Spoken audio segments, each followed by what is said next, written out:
20 years ago today, August 20th, 2004, is the day that I actually got my keys to my very first condo. Live behind decisions I chose. Peaks feel good and the valleys get low. Chains for the tires in the rain, hail, snows. Like this everywhere that I go, everywhere that I go.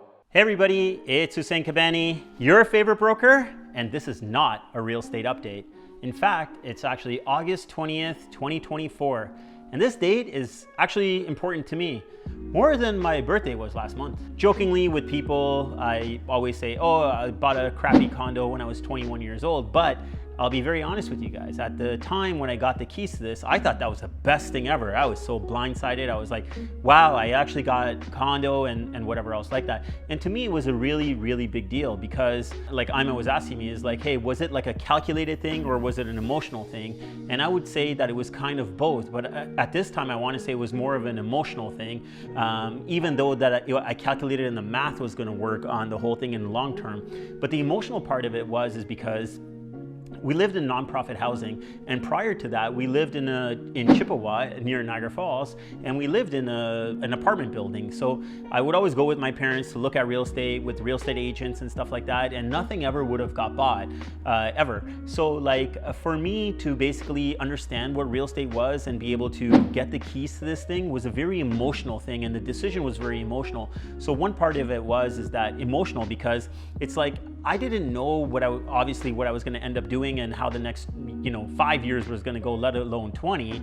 But what I did know is that, hey, mortgages I'm going to get is like 25 years. So what's my worst case situation? Because I see my parents paying rent, and I understood at that age that, hey, housing is a really big expense in living. And I didn't have a big fancy job or anything else like that. I was like literally working in a warehouse. So I was like, hey, if I can actually get this condo paid off over the next 25 years or something, at least my biggest cost is going to be down, right?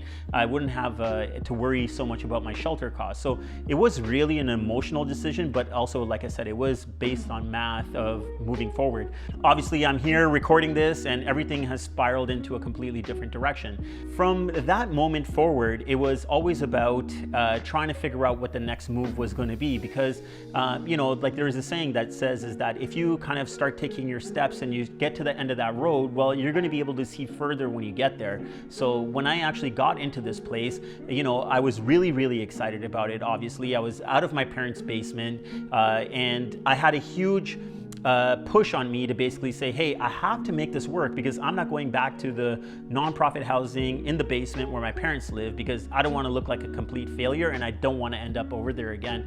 It was so much so that I was trying to control all of my finances and I didn't have any money to control. It was just like, hey, don't go out of control kind of thing. I didn't have a cell phone.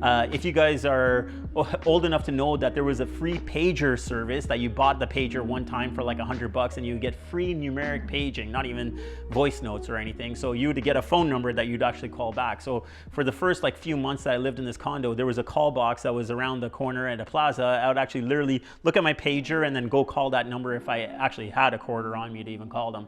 But so it was a very ghetto process, but it actually let me build up from there. So I knew that there was basic things that I needed to get, like a cell phone. Like I applied to or did a credit check at Fido to get a phone and I was declined because my credit was crap. It all started from over there and I always try to push to the next level from there. And even getting into that place was very, very challenging. Like I know people are saying it is challenging right now. It's easy for you because you started way back in the day, but the numbers were smaller, but the struggle maybe wasn't the same. Maybe it was a little bit less struggle, but there was still a struggle to get into that place. There would be no way that I would have been able to do that if my mom didn't actually help me with that down payment money. So she basically emptied her whole RRSP and gave it to me. And when I mean whole RRSP, I forgot the exact number. I think it was like $7,000 or $8,000, and you could calculate 5% on $116,000. It wasn't that much, but even at that time, guys, to put $5,000 deposit on that purchase and sale agreement, I didn't even have that the day that I signed, and I was shocked that they were asking me for $5,000 right then and there. And I literally had to break that into 2 payments. I think I posted it before as well. I think I gave them like maybe $2,500 or $3,500, and then I had to follow up with the $1,500 deposit because I needed to find that $1,500 deposit.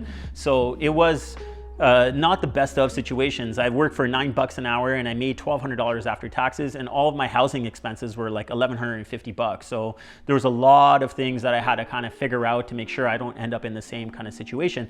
That's also what kind of moved me forward, of basically saying, hey, like I put myself out of my comfort zone, right? It would have been very cozy for me to just sit with my family in that basement and say, hey, we're on subsidized rent. We got this whole townhouse for, I don't know what it was, $1,100, $1,200. Maybe I'm wrong, but it was a cheap price. It would have been very easy for me to say, I'm just going to chill here, buy a BMW, and I'm going to look like a rock star living out of this place. But I have this thing in me that hey, we're going to get real growth. We're going to make this really happen. So that was my start 20 years ago. And because I have this bug in me that wherever I become comfortable, it makes me uncomfortable to be comfortable. And I know that's a very annoying thing for people around me because I'm always on the move. I'm always trying to figure out something else, do something else.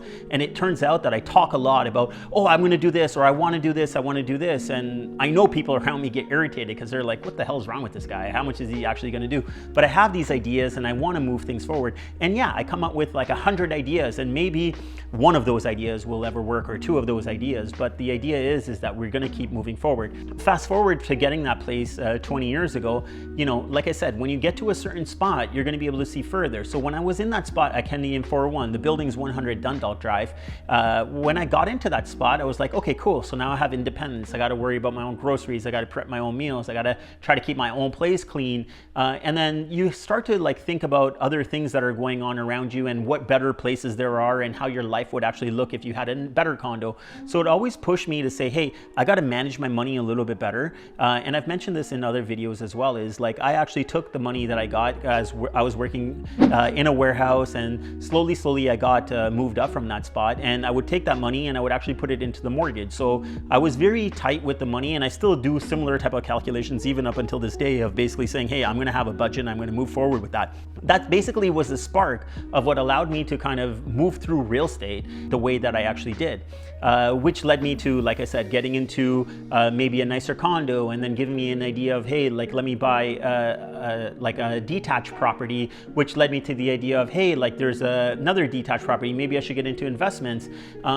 This all came from like obviously the influences around me, and that's the next section I want to talk to you guys about as well. Is see, the one thing is that you can have ideas, and how you're going to move forward with these ideas is also going to depend on your environment and who you are interacting with and what your conversations look like. So now, if I'm sitting in a nonprofit housing corporation in this complex that I used to live in Jubilee Gardens, I hate to say it, but like everyone is there for a certain reason, and if you interact with so many of those people at that same time, they have such a similar mindset. Not everybody, but a lot of the people there have the same kind of mindset. I'm living in a cheap house. Why should I do this? Why should I do this? I'm comfortable. And if you stick around that environment long enough, I think that's what's going to end up happening to you as well. Since I pushed myself to get into this place, now I started looking at the people around me, and I'm like, hey, like this is good. They're pushing, they're trying to work. And then I start to think, hey, I could actually do this. I could push further. I see people coming into that condo building and moving into different places, buying houses. So it also gave me that idea. If I didn't get there, maybe I wouldn't have had that idea. So putting myself into these different environments actually gave me different ideas. The other thing also is that the people that I hang around with, ever since I was very young, I used to hang out with like people that were older, or try to associate myself with people that were older. So sometimes I even got privy to some of their conversations, listening like a fly on the wall about them talking about real estate and the moves that they're making and whatever, and it kind of sticks into your mind. So you get a different kind of a conversation that's going on in your head as well. So I think that really helped me propel myself forward by listening to people that were older than me and seeing what moves they were making and trying to make sense of them for myself. The other thing also is that I think that one thing, the other thing also is that I always ask for opportunity. So even when I was working corporately, I started working as a warehouse worker over there, and I would also ask like, hey, okay, this full-time job came up to like operate forklift. So I asked for that. I asked for almost every job that I had. Luckily, I think my old boss there, who was the senior director of sales, became the senior director of sales over there, he actually saw the potential in me. And one time he even told me this. He's like, you know, you don't have to be the smartest guy in the room. You got to be the hardest working guy in the room. So I think that he saw what I was capable of doing and always gave me the opportunity. So if you're always trying to push and trying to make yourself better, I think if you're around the right group of people, they are going to see that, and opportunities will come to you at the same time. I'm really happy about kind of what's happened in that 20 years.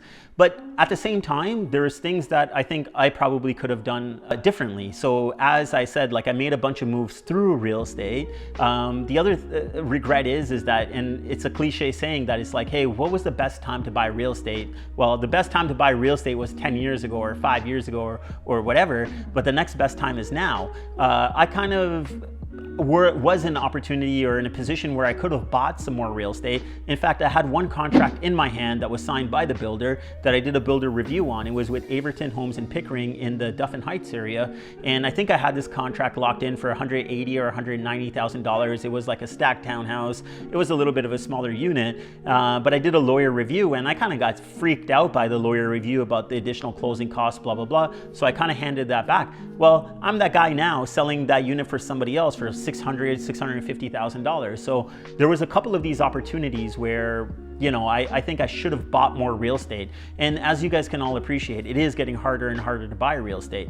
Now, the question also becomes is that the market right now, as we stand in the middle of August 2024, it's uncertain. But is this a time where we should be considering to say, hey, you know what, in the next 10 years, I'm going to be really happy I made this move? I'm not sure. It depends on your situation and what you think is actually going to happen.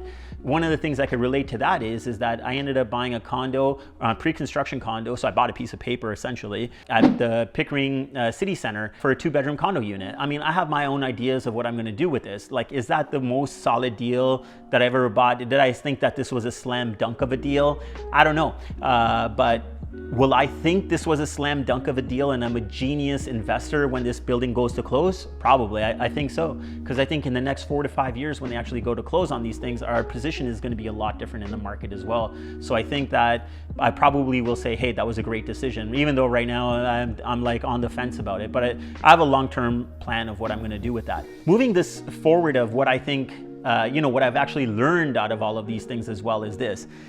I think that whatever I kind of wanted to get, luckily I've been in this position that I've been able to work, I've been able to adjust my mindset, able to associate with people that have a higher level of thinking, and that's rubbed off on me, that I have been able to get a lot of this stuff that I thought was going to be out of my reach.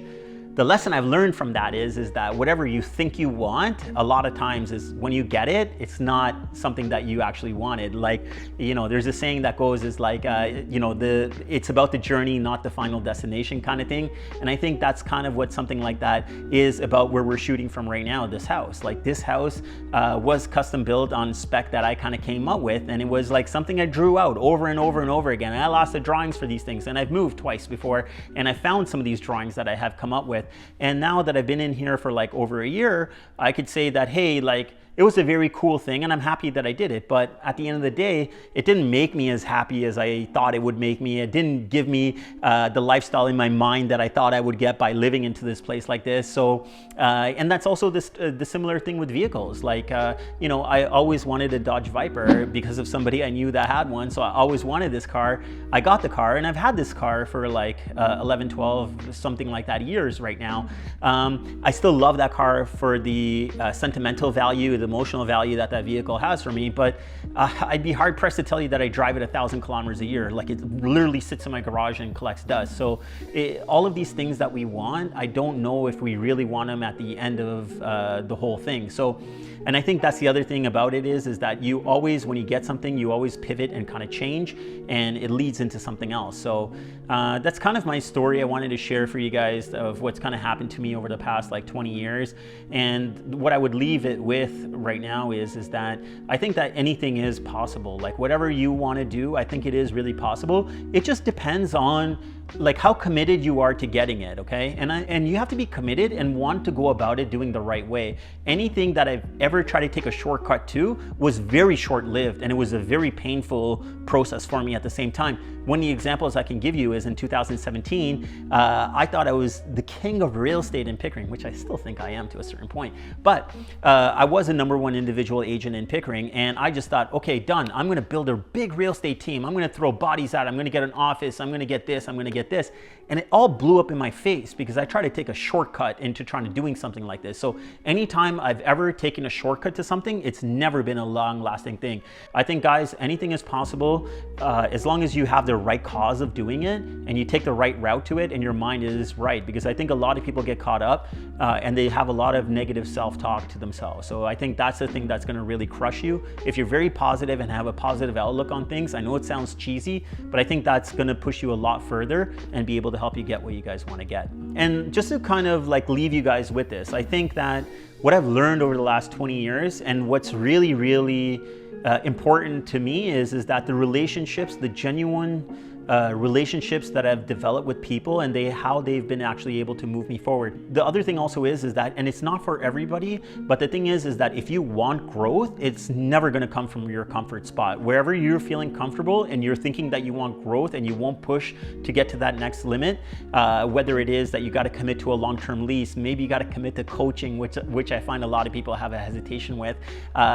If you sit in the same spot and wait for a better occasion to happen in order for you to take that, I'm sorry, but that better day is not going to come for you to be feeling comfortable about it, because you're going to have to be uncomfortable about what you do in order to get to where you want to go. I'm going to leave it with you guys on this. If you guys have any questions or want to talk about your situation, or just generally want to chat, even for this, usually it's for business, but my Calendly link is still going to be below. And if you guys want to connect with me to have a quick 15-20 minute call, more than happy to jump on a call with you guys. I really hope that you guys enjoyed this video and found some value in it. Until next time, guys, remember one thing: get Kabani, get sold. Sell it, sell it, sell it, sell it, sold. Sell it, sell it, sell it, sell it, sold. Sell it, sell it, sell it, sell it, sold. Sell it, sell it, sell it, sell it, sold.